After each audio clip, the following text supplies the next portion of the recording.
In the past, when patients needed to replace their teeth, their only real option was dentures. George Washington had dentures. Dentures have been around for hundreds of years. My grandmother had dentures. And believe it or not, it's one of the reasons I got into dentistry. I saw this proud woman who basically raised me as an infant and made me the person that I am today suffer from having dentures that didn't fit.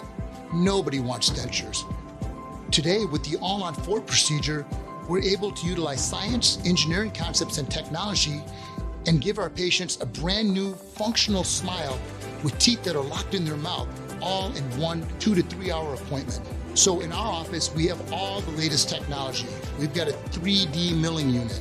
We have 3D x-rays so we can determine what type of implant to use, and more importantly, we can also then determine the best tooth available or tooth material available to ensure the patients have proper phonetics, reliability, durability, and of course aesthetics.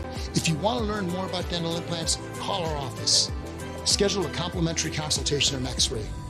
Come on in and we're going to educate you on all your treatment options and give you options so that you can have the best smile possible.